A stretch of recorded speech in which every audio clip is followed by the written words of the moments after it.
What's up, BootTube? And look who decided to join my video again. My baby. Okay.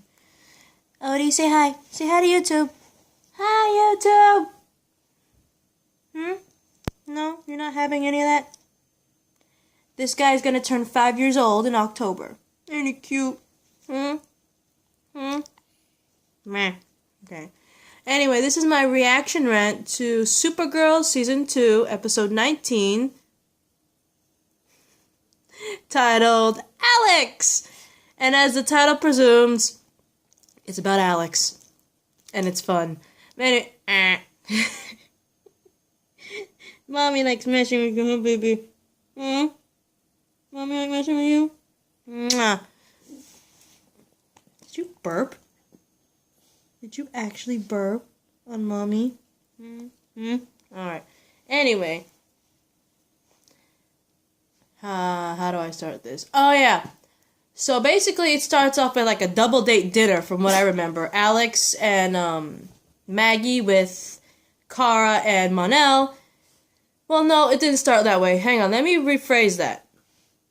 It started with this apparently, like, hostile bank robbery, and Maggie's trying to, like, negotiate with the people inside. Apparently, like, there's 2 people in there that, like, have hostages and everything. And as she's about to convince the people, you know, to let the hostages go, Supergirl shows up out of nowhere, takes the dudes, frees the hostages, and it's like, just in time for dinner, Maggie! See you there! And she just flies away. Of course, Alex looks bothered by the fact that, you know, Supergirl swooped in, right? And so during the double-date dinner, Maggie and Kara have, like, obvious argument problems. You know, it's like, you can't always go there punching and stuff, and it's like, this is a cop thing. I appreciate you doing the whole thing when it comes to, like, people with powers, but they were normal people. I was gonna get to them and all that stuff. I understand where Maggie's coming from, because, like Maggie said, it's not always punching your way to victory. Anyway, Kara leaves. Obviously, she's offended by Maggie, right? And Mon-El goes after her. Alex is like, you know what? I need you to get along with my sister Kara. It's like, Maggie just tells her, I am getting along with Kara. It's Supergirl I'm not getting along with, right? And so Alex is like, I'll be back, Maggie. Just stay here. I'm going to talk to my sister because she's just as stubborn as you, right? So as she's going down the elevator, there's someone in the elevator, right? And obviously, this person looks sketch already just by looking at them, right? And, Alex ends up alone with this one sketchy dude in the elevator. Next thing you know, Maggie is actually asking Kara, hey, did Alex sleep over at your place? It's like, what are you talking about? I thought you stayed over her place. Did she not come home? It's like, she said she's gonna come talk to you, Kara. I assumed she just stayed over. And it's like, no, she didn't. And that's when Kara gets a phone call from this person who obviously, like, modulated their voice saying, oh, by the way, we kidnapped your sister Alex, and I know that you're Supergirl. Yeah, that happened, right? So apparently, the person in the elevator, obviously, because that's the last time we see Alex. Her chasing after Kara, she goes into the elevator, and the only person in the elevator is a sketchy-looking dude with his hat, like, covering his eyes. So obviously, the person in the elevator is the one that abducted Alex. And, this person apparently is asking, in exchange for Alex, for Kara, Supergirl, because this person apparently knows that Kara is Supergirl, to release a prisoner by the name of Peter Thompson, who apparently is serving a life sentence for several felonies, which include murder, right? And, Alex, when she wakes up in this little, like, I want to say cage, like, a majority of the walls were, like, concrete, except for, like, the wall in front of her, which is obviously, like, glass or something like that. Like, bulletproof glass is in front of her. Everything else is, like, cement, right? And there's, like, a camera there watching her. And apparently, Alex was like, I knew I recognized you in the elevator. So obviously the person, the kidnapper, is the one in the elevator she was stuck with, and apparently she recognized him for like a brief moment when she was in the elevator. And she's like, I know who you are. My people will come get me. I'm gonna come after you and everything. But she doesn't really say who the person is. She just says, I knew I recognized you in the elevator.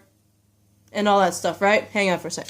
Sorry, guys. I thought I heard something. But anyway, turns out, I think it was, shit, what was his name? Win, that found out that this person,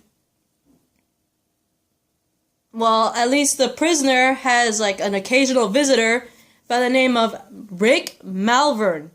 And Kara's like, why does that name sound familiar? And it's like, oh, because he grew up in the same frickin' childhood town that the Danvers grew up in.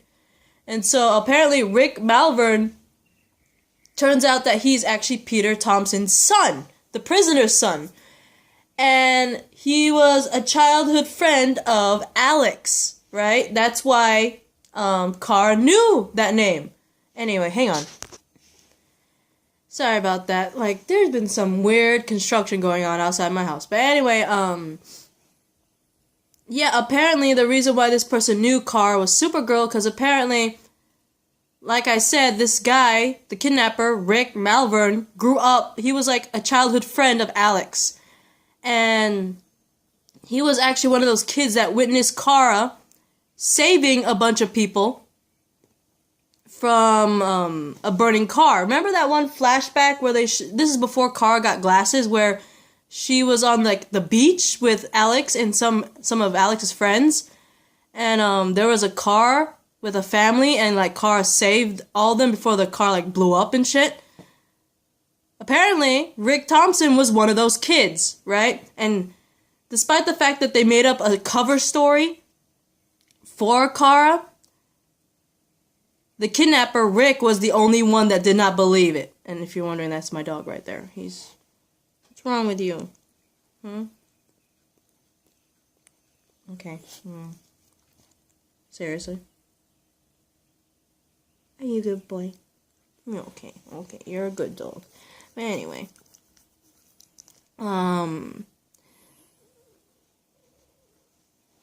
What else was there?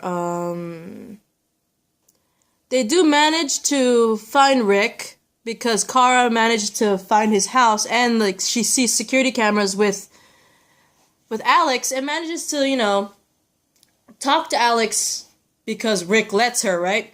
But unfortunately, of course, doesn't tell her where the hell Alex is, right? But they do manage to capture him and take him to the DEO.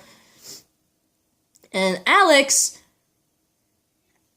this is boss of Alex. She cut herself with like a broken gold credit card to take out a tracker that was inside of her and activate it using the security camera and send out a location to Win, who informs Kara, who, you know, she told Maggie, but Maggie was interrogating Rick at the time she told him, and Rick seemed to like be very calm.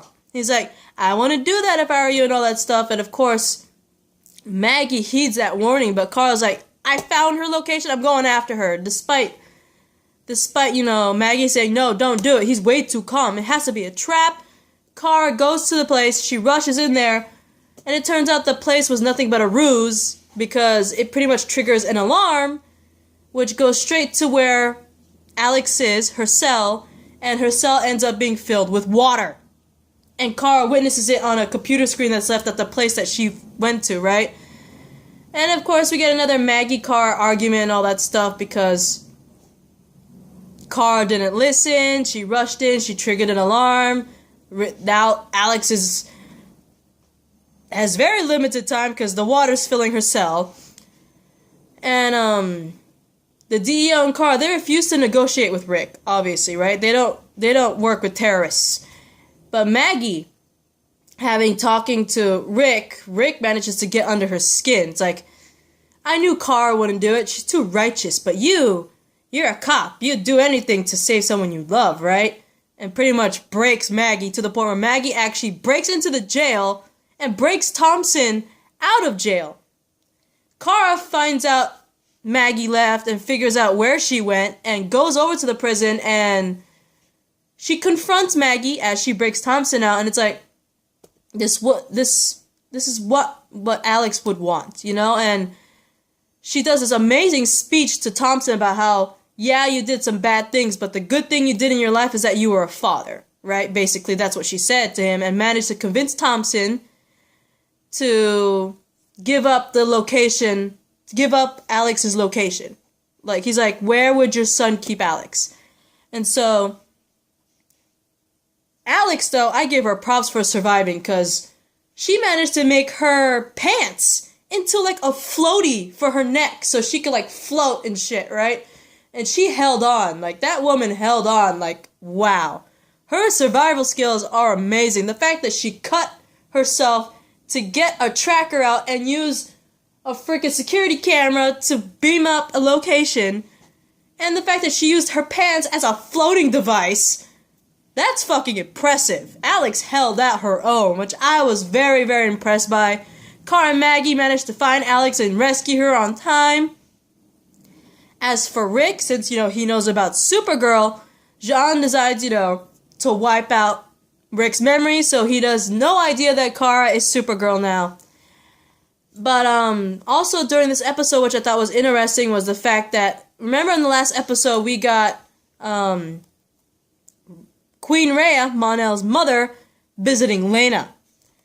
And, during this episode, we see more interaction, like, they go to dinner, because apparently, like, Rhea gives schematics for, like, a high-technology device for transporting matter, and of course, Lena's interested in all that stuff. But during dinner, I think, like, Lena started to, after dinner, she got suspicious because, you know, Rhea pretty much did a little tiny dead giveaway where she's like, thank the gods I found you. That's not something a normal person would say, right? So, Lena pretty much tricks Rhea a little bit because she's like, oh, I wanted to give you your own private access to an elevator so you don't have to go through security, so can you, like, put your hand on this? And I recognized the device immediately when she did that because we've seen the device before. It's the same device that Lena has to pretty much tell her who's an alien. So when Rhea puts her hand on there, it obviously turns, like, red, telling Lena, oh yeah, Rhea's an alien. And she's obviously angry. She's like, I'm not building anything for you. No, go away, right? And so, of course, Rhea leaves. But then she ends up coming back, and she ends up with, like, a little speech about how, you know, betrayed by family and all that stuff, that how they're alike. Rhea still manages to get Lena to continue working with her, with this device. Which makes me question, what is this device for? This, obviously, we heard it's a high-technology device for transporting matter. But obviously, like, there has to be, like, something that Rhea's planning to do with this transporter thing, because she obviously is very butthurt about Mon-El choosing to stay with Kara on Earth, right? To the point where she actually killed her own husband for agreeing with Mon-El, right? There has to be a reason. I don't know what the reason is, but she obviously needed Lena and L-Corp to work with this item, right? But what in the living hell does she need this transporter thing for? Anyway, I'm hoping that Rhea doesn't turn Lena into a bad guy, because I really love Lena. She's been through hell and back. That's why I want her to have happiness and still be a good guy. I want her to be a Luthor that a super could trust, right? But with Rhea around and the fact that Rhea managed to convince Lena to work with her still, I'm very worried. But anyway, this is an amazing episode. I love the bonding experience between Maggie and Kara over Alex. I thought it was interesting that it was a childhood friend of Alex that ends up being, like, the villain of the episode, but it was a good episode. I like the bonding experience, and I just hoping and praying that Rhea does not corrupt Lena. That's all I'm worried about. But anyway, that's my reaction rant to Supergirl Season 2, Episode 19, titled Alex. Peace out, BoTube.